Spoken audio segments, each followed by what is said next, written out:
right, this will be the last round of questions. This will get everybody even, for lack of a better term, and then we'll go into closing remarks at that point. This question will be for Mr. Lowe. Is Common Core a good idea or a bad idea, and why? Well, I think we kind of addressed that a moment ago about Common Core. You know, with Common Core, education, in my opinion, should be at the local level. You know, if you just look at Gwinnett County in general, I mentioned it being a beacon. It truly is a beacon for education, not just for our public schools, but for our private schools as well. You know, getting rid of Common Core and letting the teachers make the decisions at a local level, it just enhance everything. These children have need the ability to be able to be taught at a local level and by educators that know exactly what they're doing, and they continue to do great things in Gwinnett County. Mr. Hilton? Yeah, I'm going to be short. The Common Core, I'm against it. But I got to answer the bridge question because everybody's talking about it. Everybody loves talking about the bridge. The bridge is a fantastic example of failed leadership on the part of my opponent on the city council. This was an idea that was preemptively rolled out at the wrong time, and the reason we've got 500 posts on Nextdoor right now is that people are fired up about a disorganized, sloppy rollout by my opponent, and I think you ought to take that. It's a red flag for me. We need someone who understands the issues and is able to have good, solid leadership, listening to the people, hearing what they want before they present a bridge that is assumed to be complete. Okay, I can't let that go by without giving Mr. Lowe an opportunity to respond. 30 seconds. Well, I appreciate you saying that, Scott. That's absolutely unbelievable that you'd say that. But when it comes to actually leadership and the leadership of the city council, we actually planned a little bit here, Scott. It wasn't something we just threw spaghetti against the wall and see if it stuck. We actually spent planning on this. We had a comprehensive plan. We had an LTI study. We spent lots of time, lots of effort with the leadership of Mayor Mason to come up with a plan, to execute a plan, to communicate a plan. Now, certainly there's people out there that didn't get the communication, and certainly they're certainly going to start working on that, which is awesome. But I disagree with you. I think the bridge is terrific. Thank you. All right, City Council Post 2. Mr. Chris, what are the biggest things the city has done wrong over the last 4 years? Actually, this question is for Mr. Pete. Mr. Pete. Sorry about that. Look at the mayor when you answer this one. Mr. Mayor, if you haven't already heard it, communication is one of the biggest things. I know that there's a newsletter out there. I know that some of the councilmen are putting out emails and such like that, but we need to get more people in the community involved. Some of them are just not going to go look at the website. They're not going to go go to Nextdoor to find out what's going on, the nextdoor.com website. Somehow we need to reach them. Somehow we need to have more town hall meetings in the subdivisions where the people are. We had one the other day in Peachtree Station. It was great. Had one recently over in Post 3. That was great as well. A lot of people got heard there. We need more of that kind of communication. Mr. Chris, 30 seconds.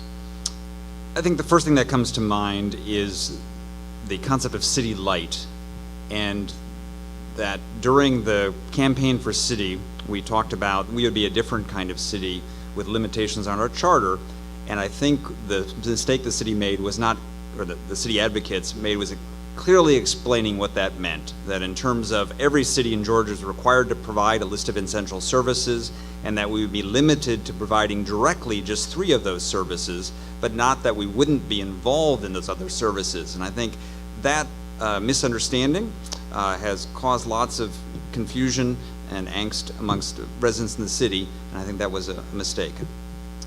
Thank you, sir. All right, Senator Miller, the Hope Scholarship. What are your concerns with where things presently stand with respect to the Hope Scholarship, and what do you see the future bringing us? Well, I think it goes back to the lottery proceeds. One of the things that we're actually heading a study committee on the escalating costs, and we're going to look at what it means. We're only taking about 25% of the proceeds and putting it into higher ed. If we up that by 1%, it's $150 million. I think we could put more money in out of the Lottery Corporation. That's one of the things we're looking at. The other thing, I've worked with a chancellor this past year.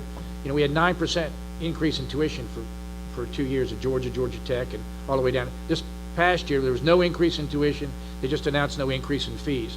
We got to be consistent with people on the cost. Costs, I think, are the big thing, because higher ed's been a sacred cow because it's controlled by the Board of Regents, not the legislature. But I think we've got to be more transparent with people. And so I think for the Hope Scholarship to continue, I mean, it pays about 77% of the cost now, for us to make it viable for the future. Things like what I said before, basically, that, you know, put an SAT or ACT component in. Let's quit throwing money down the drain. If we're not putting it there, then let's put it into pre-K. Because if the child can't read by 3rd grade, we don't have to worry about the Hope Scholarship. And believe me, and they will tell you, that educators out here, or Mary Kay will tell you, the biggest issue we have right now, it's not kids in high school or elementary school. It's what the heck happens to them when they get to middle school. Because they don't physically drop out till they're 16, but mentally they drop out when they're 13 or 14. And we got to get these young people engaged. So that's why I'm so big on the Career Ready. And we have expanded the Hope Grants, which are people for technical college. That's a very good thing. And so we need to continue to work in that area. Again, let's not kid ourselves. Everybody doesn't have to go to a 4-year college. When we had a recession, people took their ties off, went to our technical colleges, which is the best strength of our entire state, our education system, is our technical colleges. Because people get jobs when they walk out of there. Go look at Georgia Gwinnett College. What a story. What a story. All those kids walk out of there with jobs, and they become productive citizens, and that's what we're about. We'll have enough Rhodes Scholars. We want productive citizens. Thank you, Senator. Thank you, Senator. All right, we have reached the end of the Q&A portion of the forum, and I just want to make sure that you guys understand that it is just no way to ask all these questions. It doesn't mean the questions that weren't asked weren't good ones. They were. There's a limited amount of time we have tonight, and so in order for us to finish in a reasonable fashion by 8:45, we're going to go into closing statements. I'm going to start with the senator on the end, and we'll come back down this way. Yeah, well, 2 minutes. First of all, I think you are one great moderator. You ought to know that, number one.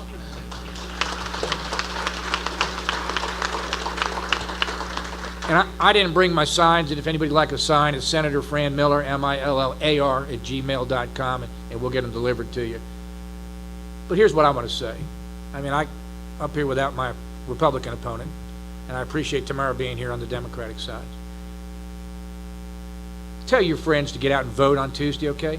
I'm tired of 15% voter participation. It's an embarrassment, okay? I think it was Scott made the point about people are over there dying, so people have this opportunity. It's a disgrace. Right now, probably 75% of the people in our state don't even know there's an election on the 24th. And I commend you all for being out here. Talk to your friends, talk to your neighbors. Ask your pastor on Sunday morning to announce from the pulpit we have an election Tuesday. Because this is very, very important. I'm going to serve with one of those 2 gentlemen down there, I believe, going forward. And one of these 2 gentlemen is going to serve you in the city. But let's get people involved, okay?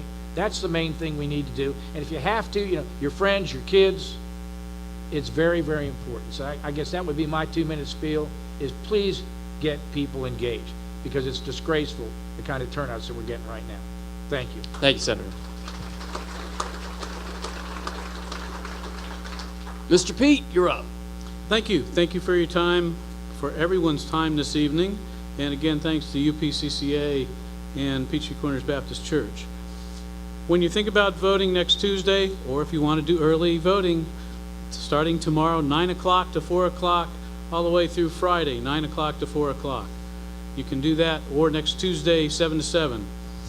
Consider my community involvement. Consider my message that we need to keep improving communications. Yes, I was directing it at Mr. Mayor there. The city has a communications director that's been doing a good job, but it's also the city council that needs to get out, get in the community, have these town hall meetings, and find out what the community is thinking. Really get out there, have more than 1 or 2. Like I said, we had one in Peachtree Station. I heard there was one in Neely Farm, or if there hasn't, we certainly need to have one. There's other subdivisions around. We really need to get that communications. Consider my engineering and management background that would help strengthen the council by giving a different perspective than what we have today. It's not that what's today is bad. This will just help improve it. Thank you very much for your time. And again, come and vote on Tuesday. And I would be honored to be your city council post 2 representative. Thank you very much. Mr. Chris, you're up. Thanks, Stephen. Just like our city, campaigns are about people. In attending dozens of events over the past 6 weeks, meeting with representatives of 8 HOAs, and listening to hundreds of voters across the district, I've learned a lot about our city and its residents. I've seen people giving up their time to improve their communities in ways big or small, from picking up trash from the Peachtree Elementary playground on a Saturday morning to making their voice heard about the future of Simpsonwood. I've seen our city at our best. I've been humbled by the support I've received from every corner of this district, from the Erdies and the Shooks in Peachtree Station, the Reddicks in Revington, the Dietrichs in Peachtree Forest, the Bridwells in Spalding Mill, the Young Men's in Peachtree Plantation West. You need a shorter name, David, for your subdivision. The Lewises in North Manor, and my many neighbors in Neely Farm, and many, many more of people who've shared their time and insights with me. Even people who can't vote for me, like the Lupoloff family in River Station and the Shapiros in Amberfield, have joined my campaign. And that's truly humbling. As a business leader who's hired many team members, I've learned that the best predictor of future performance is past results. When considering your choice for city council, ask yourself who brings the business expertise, the civic experience, and most importantly, the listening skills that this job requires. While initially reluctant to enter the race, I'm running to do my part to ensure that Peachtree Corners remains a vibrant community for my daughters and for future generations. For residents of District 2, and if you're not sure if you are, there's a map on your way out. I ask for your vote so I can serve you on City Council. I will be a fierce advocate for proactive communication and inclusive decision-making. I'm proud of the campaign that we've run, personally knocking on doors. Every phone call has come from a human. We haven't taped things to your mailbox. We've come up to your door and left a flyer if you weren't home. We have a few yard signs left, so if you like what you heard tonight, please take one on your way out. Please go vote. For City Council, you vote at City Hall. Yes. All right. Thanks for coming out tonight, and I'm available afterwards for one-on-one for any questions you might have. I got to take 5 more seconds. You know, behind every successful man, there stands a surprised woman, and I wouldn't be here tonight if it wasn't for the love and support of my wife, Maureen McIver. Maureen, who teaches over at the YMCA. Thank you all. Thank you so much. Thank you, sir. Mr. Lowe, 2 minutes. I couldn't agree with you more about the wife thing. That's for sure. So it's my opinion that Michael Jordan was the greatest basketball player of all time. You may disagree with me, but Michael Jordan one time was asked, he said, what made you so great, Michael? And he said, I've taken the game-winning shots dozens and dozens of times, and I've failed. I've failed time and time and time again. I'll share that story with you because he's a human being, and I'm a human being too. And I'm not comparing myself to Michael Jordan, so that's certainly not what I'm doing. What I'm trying to share with you is that people make mistakes. And when you make mistakes, you own up to your mistakes. You take the consequences for your mistakes, and you either fix the mistakes or you move on. So it's interesting the reason I say that is because Malin just recently came out with Scott Hilton saying that I was not supported or endorsed by Georgia Right to Life. Well, that was a blatant lie. I am supported by Georgia Right to Life. In fact, I have the letter from Georgia Right to Life right here, and Scott's little mailer that went out and said I was not. I mentioned to you a moment ago that one of the things, the number one thing that I was very in favor of was being pro-life. So I take very offense having 4 daughters that someone would blatantly lie and send a mailer out to people, probably 10,000 homes or something like that, saying that I was not in favor of that. I'll also share something else with you. I think that at the end of the day, you have to have integrity, trust, and respect for others if you're going to run in public office. The first chance Scott got to do anything was as HOA president of Amberfield. And what does he do? He's being alleged to do voter fraud in his own neighborhood. Don't take my word for it. Go to amberfieldtruth.com, take a look yourself. May 24th, vote for someone who can actually take responsibility for his actions. I'm not perfect. I've made mistakes, and I will certainly make mistakes in the future. But if you vote for me, you certainly will get someone with integrity, trust, and respect for others. Thank you. All right, Mr. Hilton, 2 minutes. Yeah. You know, I'm going to share with you a message of hope tonight. I'm going to share with you, as I look across the sea of blue shirts with Scott Hilton on them, I'm going to tell you a story about my son, Chase. He was born with Down syndrome. And for the past 7 years, I have fought for people who do not have a voice. And that is what I'm going to do for you while I'm down at the state capitol. You are going to have a voice for me. I don't know about all you guys here in the room, but I am tired of the rhetoric we see at DC, this polarization that we've got in politics right now. We have a message of hope. And that hope is that we can get together and do common sense stuff. We can get stuff done together. And so that's what I'm here to tell you about tonight. I am absolutely the most prepared. I've done the training, I've got the education, I've got the endorsements, and I've got the integrity. We can have a conversation about integrity. The person to my right, he's violated numerous ethics laws. The person to my right has violated numerous laws on city council, representing himself to line his own pockets.